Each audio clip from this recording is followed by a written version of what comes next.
Good morning, everybody. It's Debbie with the Pickin Coop Farmstead, and I'm out in my garden this morning. It's a beautiful, praise the Lord, Sunday, and it still smells out here like it just rained in the forest. It's absolutely wonderful. I wish I could bottle that smell. So, anywho, I'm out here just to see what I can get up to, if anything needs pruning or harvesting or anything else. I don't need to water because it's all really, really damp. I am curious to see what we've got on the seeds we plant, any growth. So come along and let's do some gardening. One little Clemson spine okra. Uh-oh. And of course, beautiful calendula. Well, I've been waiting patiently for this ancho chili. I want you to see this. The bugs have gotten to it. Right there and the tip. So I'm bringing this dude in the house. It smells good. And I'm salvaging this. Then I got some yarrow and some of these everbearing, I call them everbearing, that's not their name, marigolds. So we're never going to have to buy marigold seeds again. So this is really, really good. Okay, so word of caution, my camera is off of the tripod, so hopefully you won't get motion sickness. And my radishes are coming along nicely. I do want to move these off of here because look at these dudes. These must be the black ones. They're irregular, and then if you look, bear with me. I can't find it on the camera. There it is. Look at these, are kind of purplish. Going back a little. And we've got some emerging right here. So those are the black radishes and the regular. I think I kind of sprinkled them in together. And then if I move my soaker hose over, look. So Stitch didn't really destroy all of my seeds. So they're eventually coming up. So I will have radishes in another week or two. Excuse me, I'm going to succession sow them. Because one, unless you're pickling them, can only eat so many radishes at once.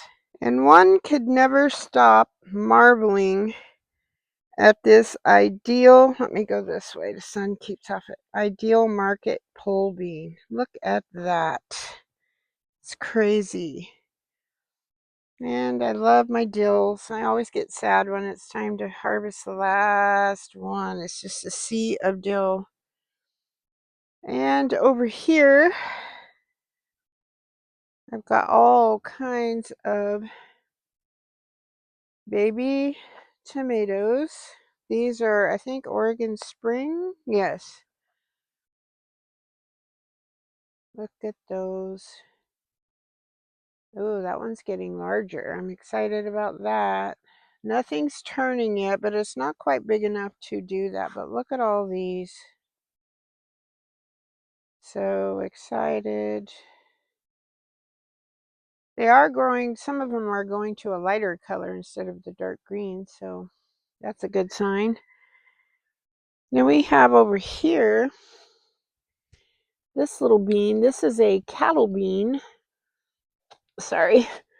And I'm going to weave it up through my twine I've got here. And then when the little tendrils come out, they can grab. Look, there is a baby bean right there. Love, love, love. This guy's not quite long enough to go up here. Pull this weed out. Look, and then I have a volunteer beet right there.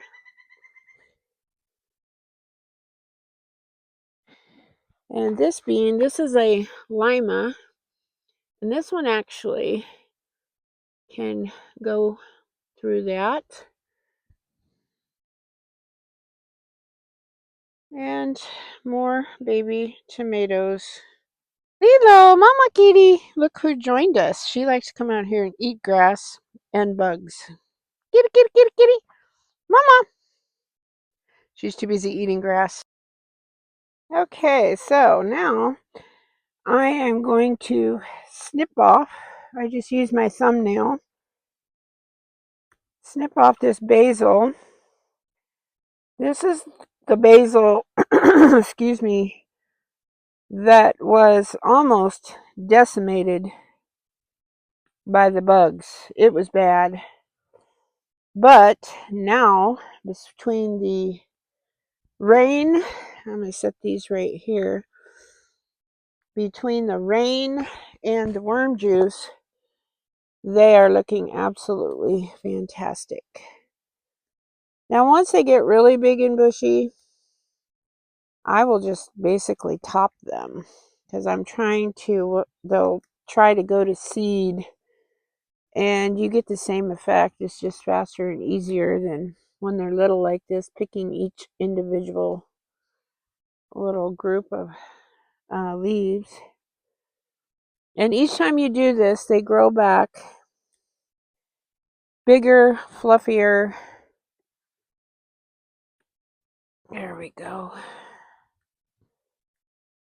There we go. And look at my stinging nettle.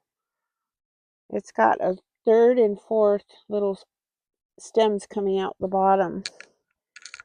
So I'm super excited about that. Okay, so that's all there is to that. I'm going to go put these in my basket. I did want to show you all the new growth on my holy basil. It was looking very sickly and very poorly, and now it's doing fantastic. It's almost time to where I can actually clip some of these to dry. I did want to show you my serranos. Look at these guys. I think I have, ooh, look back here. There's that big one we discovered. There's another two right there.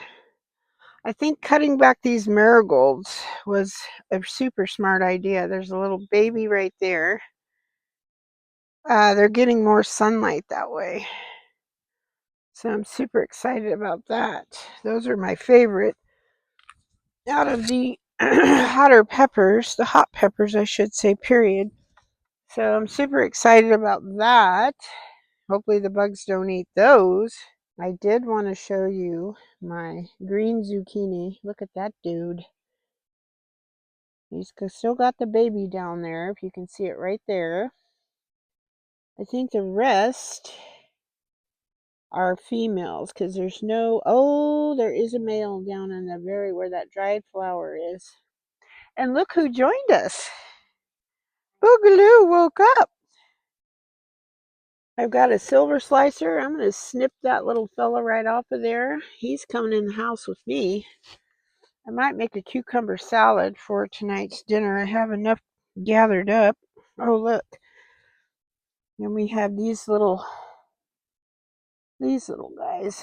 Try not to clip my actual.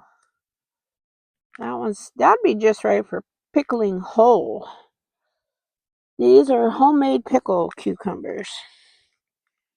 And this one is just, it's trying to survive, but it really truly is not doing a good job of it. I'm going to pick these off of there and just let them. This is homemade pickles also. So there we go. Now here's our watermelon trying to grow up. I don't know if that one's even going to come to fruition, but it's all experimental, right? And look at these pole beans. They're just happy little. This one, look, is way over the trellis. I might make it come over and down, but I really don't think there's enough room down here for that. The tromboncino is getting larger. Woo woo. These are my pumpkin spice. They're starting to turn kind of a blackish color on there.